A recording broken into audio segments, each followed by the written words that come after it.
ہم جے یو آئی فے کہیں, جے یو آئی پاکستان کہیں, کیونکہ یہ ایک بڑی کنفیوژن ہے. اکثر ٹیلی ویژن پر جے یو آئی فے لکھا جاتا ہے. آپ کو جے یو آئی پاکستان کہیں یا جے یو آئی فے کہیں سر؟ اس لیے میں آپ کی تصحیح کرانا چاہتا ہوں کہ جمعیت علماء اسلام پاکستان فے اس میں کوئی نہیں ہے نہ ایف ہے. اچھا, اس میں کوئی فے نہیں ہے. چلیے اب آپ پولیٹیکل, میں سمجھ گیا, no if and no but, there is only Jamiat Ulema Islam Pakistan. میں آپ کی بات سمجھ گیا ہوں سر. اچھا یہ بتائیے کہ آپ آزاد کشمیر کے انتخابی نتائج کو تسلیم کرتے ہیں یا نہیں کرتے ہیں سر؟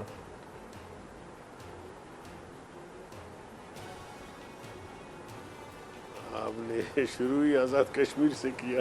جی جی جی. دیکھیے, ہم نے 2018-25 جولائی کو ہاں جی جو ایک بیانیہ دیا, اسی بیانیے کے نتائج گلگت بلتستان میں بھی سامنے آئے اور کشمیر میں بھی سامنے آئے.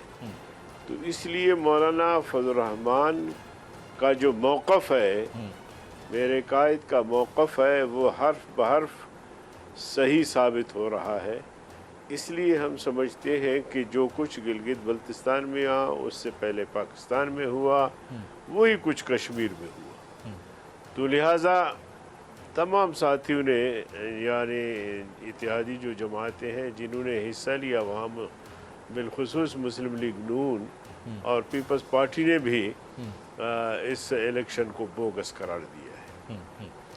آپ اتحادی جماعتوں کی بات کر رہے ہیں, کیا پاکستان تحریک انصاف بھی آپ کی اتحادی تھی آزاد کشمیر انتخابات میں؟ نہیں. آپ اس کی مجھے کوئی لاجیکل ریزننگ بتا دیں, کیونکہ کوئی اور گروپ ہے جے یو آئی کے نام سے. جی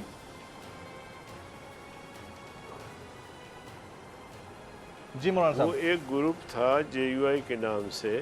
جی انہوں نے پی ٹی آئی سے ایڈجسٹمنٹ کی تھی, لیکن جہاں تک جمعیت علماء اسلام آزاد کشمیر کا تعلق ہے, 6-8 مقامات پہ انہوں نے الیکشن لڑا بھی ہے, لیکن پی ٹی آئی سے ان کا کوئی ایڈجسٹمنٹ نہیں تھا. تو مولانا صاحب, یہ قاضی محمود الحسن صاحب یہ جے یو آئی جموں کشمیر کے ذمہ دار نہیں ہیں؟ آپ کہتے ہیں کہ آپ کا ان سے کوئی تعلق نہیں ہے, یہ الگ گروپ ہے کوئی؟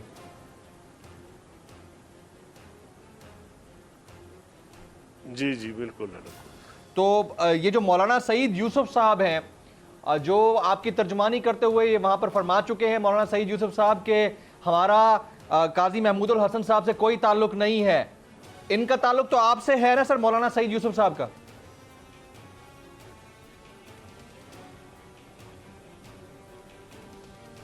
دیکھیے, سعید یوسف صاحب جو ہے وہ آزاد جموں کشمیر کے امیر ہیں.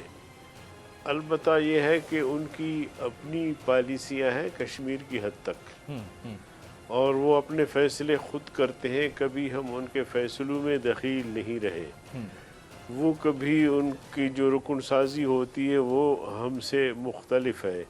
مختلف بئی معنی کہ جن مہینوں میں ہم رکن سازی کرتے ہیں, جن کونسل کا انتخاب کرتے ہیں, پھر مرکزی انتخابات کرتے ہیں, تو وہ ان کا طریقہ کار الگ ہے. وہ ہم سے بالکل بھی, جیسے ہمارے ہاں پاکستان میں انتخابات آگے پیچھے ہوتے ہیں, تو وہاں بھی اسی طرح ہوتے ہیں. تو وہ جماعت بالکل بھی خود مختار ہے کشمیر میں, جو بھی فیصلے کرتی ہے وہ اپنی بہاف پہ کرتی ہے, ہمارا اس میں کوئی عمل دخل نہیں ہوتا. مولانا صاحب, میں بس یہی آپ سے کنفرم کرنا چاہ رہا تھا, کیونکہ جمعیت علماء اسلام پاکستان ایک بڑی جماعت ہے اور پاکستان کی ایک بڑی سٹیک ہولڈر ہے, آپ کے اپنے فالوورز ہیں. آپ جس طرح سے مختلف عمائدین کی جانب سے یہ کہا گیا کہ مولانا سعید یوسف صاحب ہمارے ریپرزنٹیٹیو ہیں, اور حیرت کی بات یہ ہے کہ وہ آزاد امیدوار کے طور پر آزاد جموں کشمیر کے انتخابات میں کھڑے ہوئے, اور وہ آپ کے بینر پر کھڑے نہیں ہوئے, یعنی جے یو آئی کے بینر پر کھڑے نہیں ہوئے. تو یہ بڑی کنفیوزنگ چیز تھی, اس کو آپ نے کلیئر کر دیا. اب ذرا ہم آگے کی طرف چلتے ہیں, پاکستان پیپلز پارٹی کی طرف. پاکستان پیپلز پارٹی نے گزشتہ آپ کے سوال کا جواب آپ کے سوال کا جواب میں نے پہلے دے دیا. جی جی, میں اسی کو میں نے بالکل آپ کی بات کو انڈورس کیا ہے. اب میں آگے چلتا ہوں. آزاد کشمیر اٹھا رہے تھے, جی جی, آزاد کشمیر کے انتخابات میں پیپلز پارٹی نے پہلے کی نسبت 3 گنا زیادہ سیٹیں لی ہیں.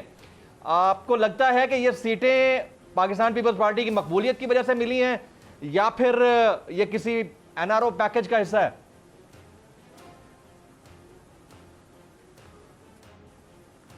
دیکھیے بعض چیزیں جو ہے نا اینکر خود سمجھا کرے کہ ماجرا کیا ہے. اچھا. ہر ایک بات آپ ہم سے کہلوائیں ہمیں لڑوائیں تو یہ مناسب نہیں ہوگا. ہم سب کے سامنے تھی کشمیر کے انتخابات اور کیا کیا پوزیشن کس کس پارٹی کے تھی اس میں ہم پڑھتے نہیں ہیں، لیکن مجموعی طور پر تمام جماعتوں نے بشمول جمعیت علماء اسلام پاکستان کشمیر کے انتخابات کو دھوس دھاندلی اور سابقہ روایت کو برقرار رکھتے ہوئے اقدامات اٹھائے گئے. تو اس طرح اصل جو خرابی ہے نا جی، کوئی جیتتا ہے کوئی ہارتا ہے، الیکشن کا نام ہی ہار جیت ہوتی ہے، لیکن اگر پبلک مسترد کر دے تو بڑی اچھی بات ہوتی ہے، لیکن اگر اس کو آمدن جو ہے وہ اس کو ہروایا جائے تو پھر یہ اور بات ہے. اب پاکستانی قوم، سیاستدان، ہم سب سوچ رہے ہیں کہ یار اس قسم کے انتخابات سے کیا مطلب ملک کو کیا فائدہ پہنچ رہا ہے، جماعتوں کو کیا فائدہ پہنچ رہا ہے، اور ہم ہمیشہ اس قسم کے انتخابات سے گزرتے ہیں اور نتائج سامنے آتے ہیں. سبسکرائب کریں اور بیل دبائیں تاکہ کوئی خبر رہ نہ جائے.